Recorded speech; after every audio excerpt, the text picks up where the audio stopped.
palavra à professora Audilene César, que tem o bacharelato e a licenciatura plena em História, possui mestrado e doutorado em História Social, sempre pela Universidade Federal do Rio de Janeiro. É professora no Centro Federal de Educação Tecnológica Celso Sokol de Fonseca e pesquisadora associada no Studiolo e Estudos em História da Arte da Antiguidade à Primeira Época Moderna e também no Centro de História da Arte da Universidade Federal do Rio de Janeiro. Os seus temas de pesquisa abrangem os campos da história medieval, história moderna, da história da arte, mas centram-se de forma particular na arte e na iconografia franciscana e de São Francisco de Assis em particular, e a relação entre as imagens e as práticas religiosas. Dou-lhe a palavra, professora Adilene. Muito obrigada, professora Maria Isabel. Boa tarde a todos. Antes de iniciar a minha fala, eu gostaria de agradecer muito o convite para estar presente nesta mesa, o convite do pessoal do Museu Arquidiocesano de Arte Sacra do Rio de Janeiro. Agradeço nas pessoas da professora Márcia Valéria, professora Fátima Caraça, professora Marli e o seminarista Elias, sempre tão atencioso com as orientações, né, para a organização desta mesa. Bom, pensando no sucesso deste ciclo de palestras e num público mais amplo, que tem sido fiel todos os sábados, eu preparei uma apresentação um pouquinho mais panorâmica para tentar apresentar para esse público mais amplo, especialmente, uma parte da iconografia franciscana, da qual com a qual venho desenvolvendo estudos desde o mestrado, e organizei esta fala falando do início da construção dessa iconografia de São Francisco, até chegar nas imagens dessa iconografia, representantes dessa iconografia que temos aqui no Brasil. Vamos lá. Para falar da iconografia, mais especificamente a iconografia do santo presente na azulejaria luso-brasileira do Brasil do século XVIII, eu preciso fazer um retorno na longa duração e voltar lá para os inícios da construção dessa iconografia. São Francisco dispensa maiores apresentações, não é um santo amplamente popular, conhecido em todo o mundo ocidental, preferencialmente, né, dispensa apresentações, mas só para colocar aqui o nosso contexto de fala, é um santo que viveu ali do final do século XII e iniciozinho do século XIII, faleceu em 1226 e foi canonizado muito rapidamente, né? Já em 1228, apenas 2 anos após a sua morte, São Francisco, que já era conhecido e cultuado como um santo, ainda que extraoficialmente, logo, até mesmo antes da sua morte, segundo alguns estudiosos, ele foi canonizado muito precocemente, e na sequência dessa canonização já se tem início a uma ampla iconografia destacando algumas dezenas de passagens da vida do santo já para serem representadas de modo figurativo. Esta imagem que eu apresento agora está entre as primeiras imagens produzidas com cenas da vida do santo, produzida por um pintor chamado Boaventura Berlinghieri, que era de uma família de artistas na região da Toscana. E observem que nesta chamada távola, nos muitos documentos que tratam dessas imagens, no século XIII, XIV, XV, já se apresentam 6 diferentes cenas da vida do santo. Vou destacá-las rapidamente, sem muitas descrições. A cena da estigmatização, né, já que Francisco é amplamente conhecido como o santo que recebeu as 5 chagas de Cristo. A cena da pregação aos pássaros, muito conhecida em todo o mundo ocidental. No Brasil, seu tema certamente mais conhecido. O tema da cura de um menino que tinha a cabeça colada ao ombro, a cura dos coxos e leprosos, a cura de Bartolomeu de Narni e a expulsão dos demônios de pessoas que estariam possuídas. Um pouquinho mais à frente, não entre aqueles primeiros artistas que vão produzir as primeiras imagens do santo, ali logo imediatamente após a sua canonização, um pouquinho mais para frente, entre o final do século XIII e início do século XIV, a gente vai encontrar Giotto de Bondone. Giotto de Bondone é uma figura que não pode deixar de ser falada quando se trata da iconografia de São Francisco de Assis. Existem inúmeros estudos e pesquisadores que já se debruçaram e continuam a se debruçar sobre a ampla produção iconográfica de Giotto e de seus seguidores, de seus colaboradores. E a cena que eu trouxe para falar dessa iconografia é, mais uma vez, a cena da pregação aos pássaros ou às aves, que é muito conhecida aqui no Brasil, sobretudo na arte popular, com o santo que tem aves nas suas mãos, nos seus ombros, e que conhece aí uma grande difusão. O Giotto, ele, apesar de não estar entre aqueles primeirinhos lá, entre as décadas de 30 e 50 do século XIII, ele é considerado aquele que vai ser o artista, de certa forma, fundador dos tipos iconográficos franciscanos, que vão ser amplamente produzidos e reproduzidos ao longo dos séculos seguintes. Essa ampla reprodução se inspira, sobretudo, na obra monumental do ciclo produzido por Giotto e seus colaboradores, para a monumental também Basílica de Assis, que foi erigida após a canonização do santo. Eu trouxe nesta imagem, na verdade, a imagem à esquerda é uma tentativa de mostrar um pouco a grandiosidade desse ciclo, né, para aqueles que não conhecem, são painéis em afrescos de grandes dimensões, 2 a 3 metros de altura e largura, e o esquema à direita da tela representa a divisão desse monumental ciclo narrativo, um ciclo iconográfico produzido por Giotto e seus colaboradores para a Igreja Superior da Basílica de Assis. E é por meio dos chamados ciclos iconográficos que esta ampla iconografia vai se apresentar de forma mais clara. A noção de ciclo iconográfico também já bastante presente em muitos estudos de diferentes historiadores da arte, pode ser encontrada, pode ser denominada em diversos trabalhos como ciclo narrativo, ciclo iconográfico, ciclo historiado, ciclo hagiográfico, quando se representam ali cenas, passagens da vida de um santo ou santa, né, retirados dessas hagiografias, que são o que hoje nós entenderíamos como biografias, porém escritos específicos sobre a vida dos santos e que não seguem propriamente a orientação de uma trajetória histórica, né, para um santo ou uma santa. Mescla-se nesse gênero literário tanto uma trajetória histórica como também o recurso a certos topoi, né, a certas fórmulas literárias que estão regularmente presentes nesse tipo de narrativa. Baseadas nessas narrativas, os ciclos azulejares dedicados à vida do santo, aos quais eu me debrucei sobre a minha pesquisa de doutoramento, apresentam também uma vasta iconografia do santo na América Portuguesa da primeira metade do século XVIII até meados do século XVIII. Do meu estudo, da minha pesquisa de doutoramento, eu identifiquei nesses 6 ciclos narrativos 57 diferentes tipos iconográficos dedicados à vida de São Francisco.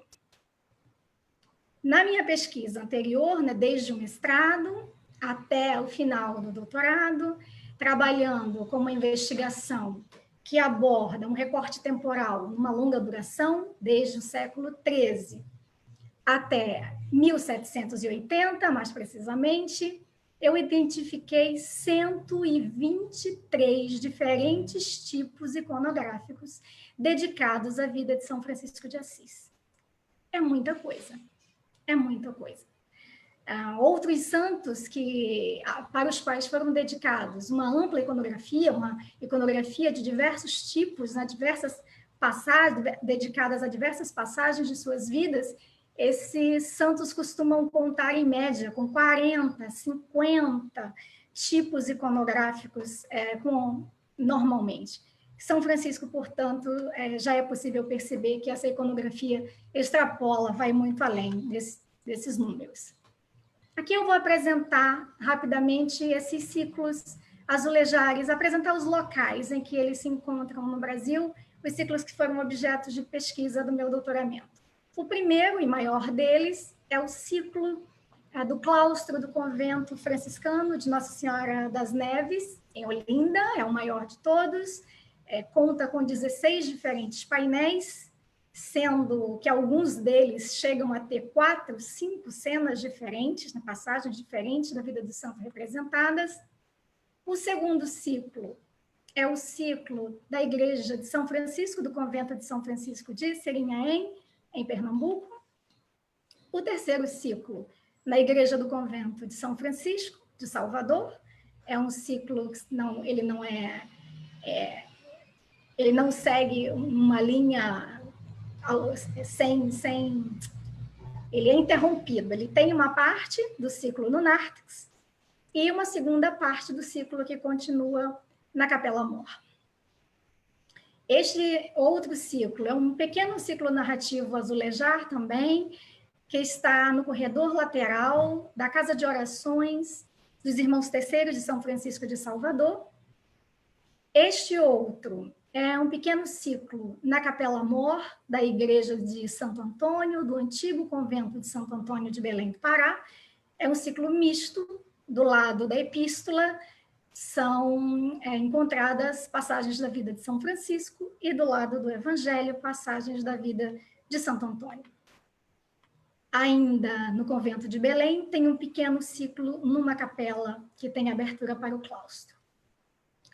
Dentre as minhas indagações, minhas questões de pesquisa sobre esses ciclos, eu me deparei com algumas dificuldades mais substantivas. Dentre essas, pouquíssimas informações na historiografia e na historiografia da arte sobre esses ciclos azulejares do Brasil, identificações imprecisas, mas até mesmo incorretas sobre origens iconográficas, né, modelos gravados que teriam dado origem a essas iconografias, e um desconhecimento sobre ou identificações inadequadas das cenas representadas.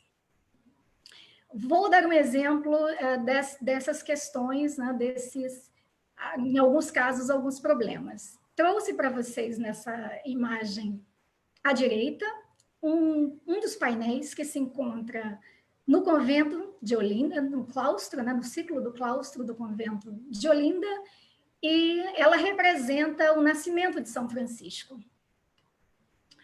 Na tentativa de tentar identificar essas iconografias e identificar suas origens, alguns poucos trabalhos foram feitos na primeira metade do século XX.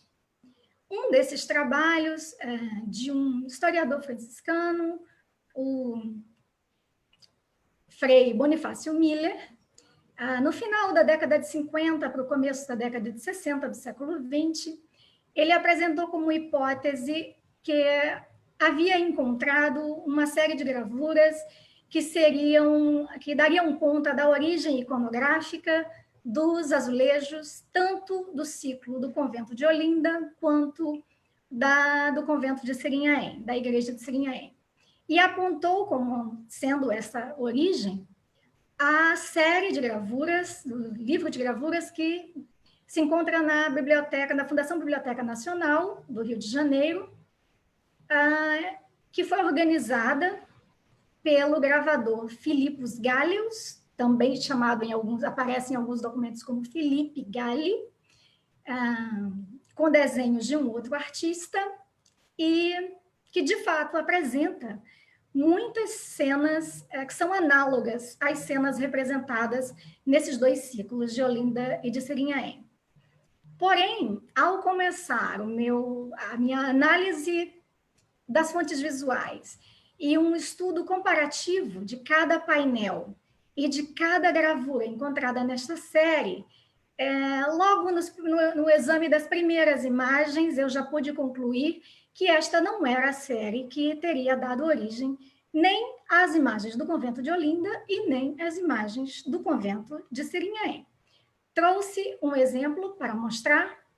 Esta gravura, à esquerda da tela, é a gravura que representa a cena do nascimento de São Francisco no citado livro de gravuras de Filipos Gallius. E à direita, como já informei, se encontra o azulejo, que representa o mesmo tema. Eu não preciso fazer muito esforço para que vocês concluam comigo que o azulejo não representa uma transposição da gravura. Né?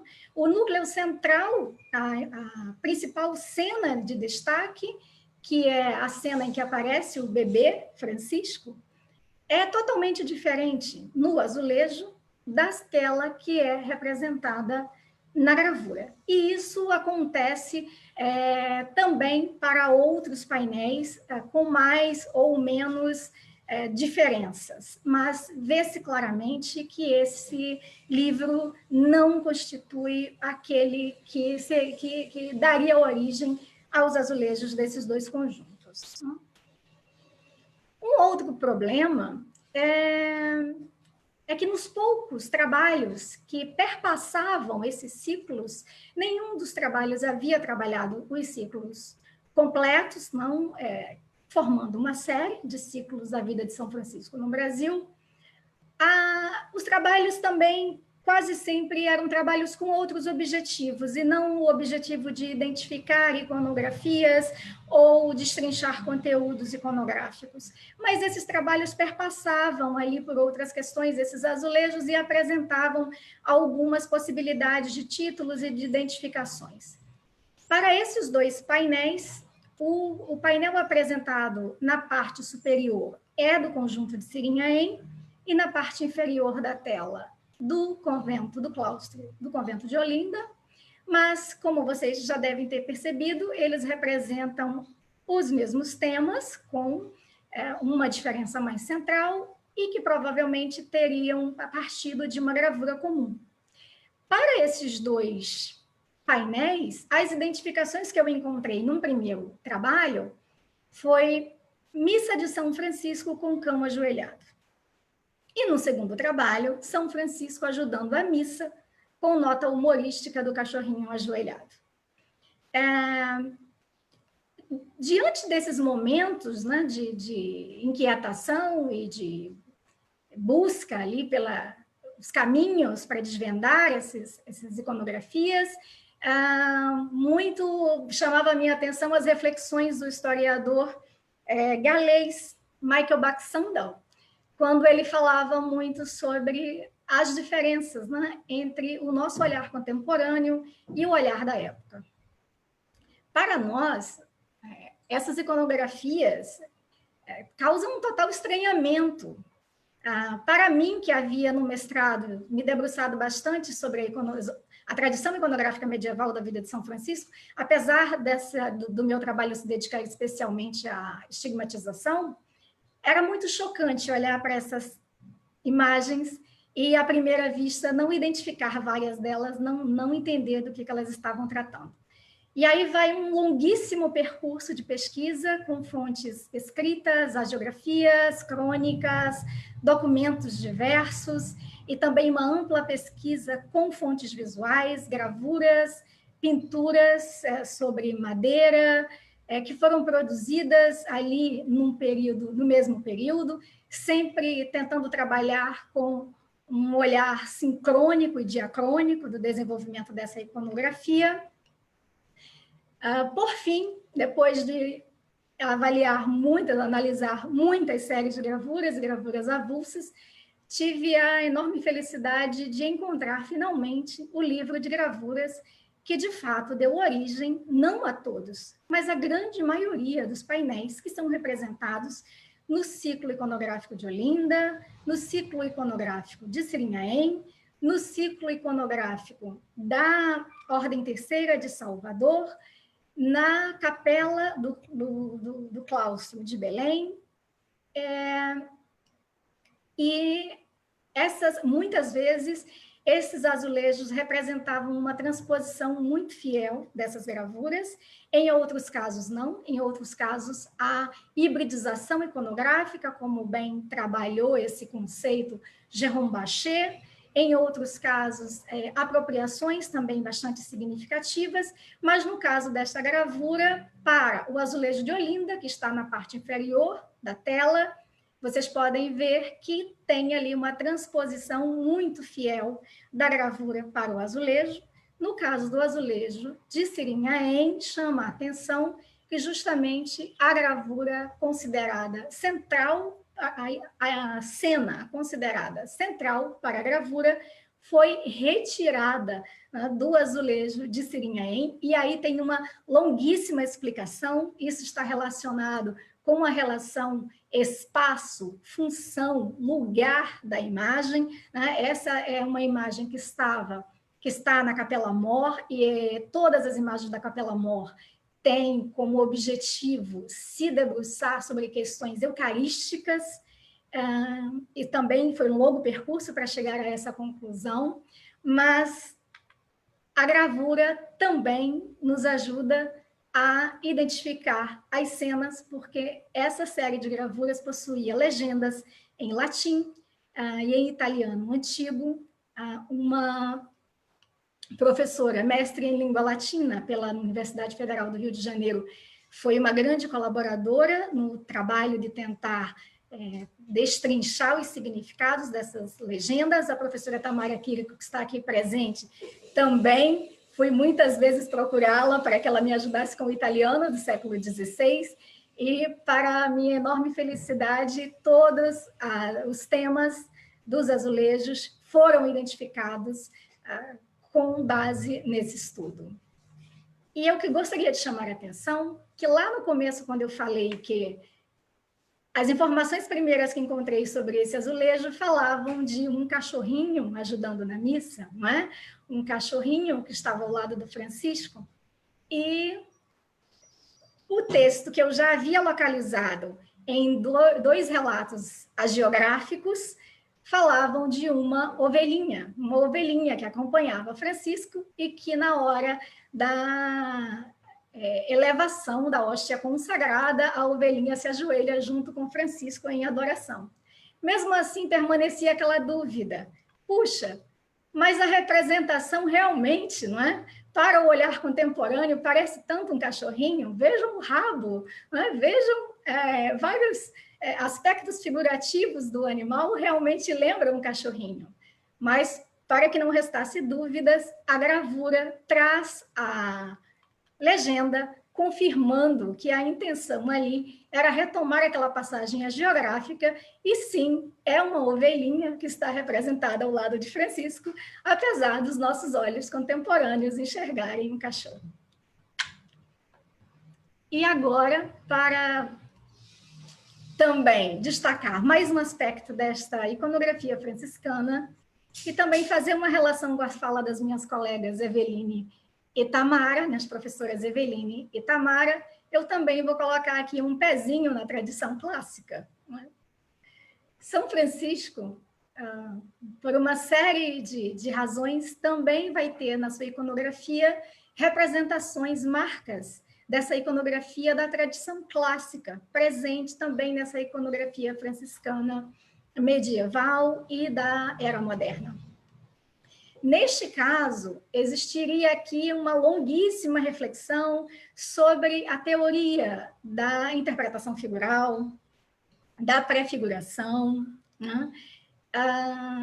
Tanto que a imagem que eu vos apresento à esquerda da tela neste momento trata-se de uma pintura de forro na nave da Casa de Orações dos Irmãos Terceiros Franciscanos, da cidade de João Pessoa, aqui no Brasil. E eu lembro de já ter visto alguns trabalhos, até mesmo em congressos, em que se discutia ali se realmente essa figuração representaria São Francisco ou Santo Elias, não é? Já que Elias é aquela figura que é muito mais amplamente conhecida por ser representada aparecendo num carro de fogo, né? Sendo levada numa carruagem de fogo, numa carroça de fogo, num carro de fogo, dependendo dos documentos em que a gente toma para estudar. E aí, para o olhar mais contemporâneo, e aí, portanto, alheio a essa teoria da prefiguração, a essa teoria da interpretação figural, resta realmente a dúvida, né? Vem a pergunta, mas será que não é Santo Elias? Para quem estuda os escritos franciscanos, a iconografia franciscana, apesar da pintura de fogo ser bastante posterior, no Brasil da segunda metade do século XVIII, não resta dúvida que a pintura está, sim, representando mais um dos temas da vida de São Francisco, que aparece nas suas narrativas hagiográficas desde o século XIII e também aparece lá naquele ciclo de Giotto, como eu apresento na imagem à direita da tela neste momento. Lá naquele ciclo que Giotto de Bondone pintou entre o final do século XIII e o início do século XIV, a cena de São Francisco num carro de fogo já aparecia. Ela passa um tempo ali sem figurar com tanta frequência nessa produção iconográfica em alguns lugares, mas ela já aparecia desde o ciclo guiotesco e ela vai continuar sendo produzida. E depois, por uma série de outras razões, ela vai ser uma iconografia bastante apropriada pelos irmãos terceiros no Brasil. Aqui no meio da tela, só para confirmar a relação, eu trouxe também a figuração, mais uma vez, de Giotto de Bondone, do profeta Elias, que está representada na capela Strovene, né? numa faixa decorativa em que aparece representado o profeta Elias ali no momento em que ele está entregando seu manto, né, para Eliseu, sendo arrebatado num carro de fogo. Para os franciscanos, que constroem toda uma imagem do São Francisco como consumação da figura de Cristo, né?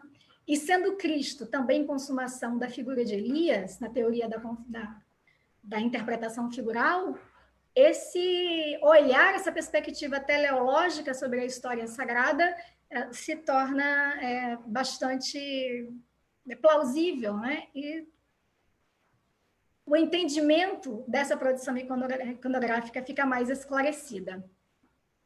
E, por fim, já tentando finalizar a minha fala, eu gostaria de apresentar um desenrolar dessa iconografia franciscana que é bastante atual para nós brasileiros, que é a ideia, né, a compreensão da figura do São Francisco das Chagas no Brasil.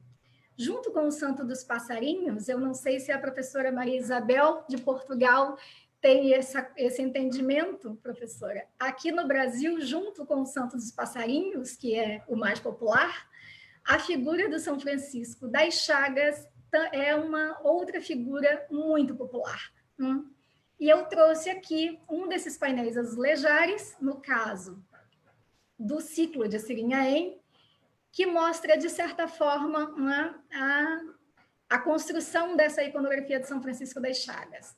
Infelizmente, o azulejo está bastante deteriorado, com algumas peças já removidas. No canto esquerdo da imagem que apresenta à esquerda da tela, tem uma cena da estigmatização, como ainda dá para ver a figura, né, da figura seráfica, portando os 3 pares de asas, e o momento em que São Francisco teria recebido da figura alada as 5 chagas da paixão.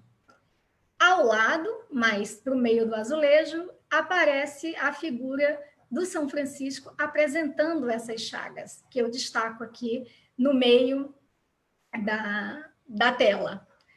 E, mais à direita, eu trouxe uma imagem do São Francisco das Chagas, do santuário de São Francisco das Chagas, uma estátua monumental, maior até que o Cristo Redentor do Rio de Janeiro, maior, que foi inaugurada no ano de 2005, portanto muito recente, na cidade de Canindé, no Ceará, e que constitui atualmente a segunda maior romaria do mundo dedicada ao santo, trazendo mais de 3 milhões de devotos anualmente até o santuário, na data da festa do santo, que se inicia sempre no dia 4 de outubro e que leva e acontece em torno de 10 dias. Para encerrar a minha fala, eu trouxe aqui a figura do Cristo Seráfico, lá daquela estigmatização que eu mostrei, que aparece com um discreto sorriso para Francisco, como se o abraçasse, se o agraciasse naquele momento, que, segundo as suas narrativas, também vai ser um momento, também vão se seguir momentos de muita dor. Eu agradeço muito a todos pela atenção e espero que tenha sido esclarecedor. Muito obrigada, professora Adilene César, primeiro pela apresentação dos ciclos narrativos de São Francisco e de Assis e das cenas da vida, bem como as suas origens e hibridizações iconográficas e o estudo das fontes que inspiram estas representações, sem esconder, e eu vou ressaltar isso, sem esconder as dificuldades da pesquisa, diria eu, que serão quase mais substantivas e mais importantes quando se trata de temas tão populares como este, precisamente por jurarem ou serem muito propícios ao preconceito. E respondendo à sua questão, já no final, de facto, que em Portugal a representação e a devoção ao São Francisco dos Passarinhos não é tão importante quanto a da estigmatização.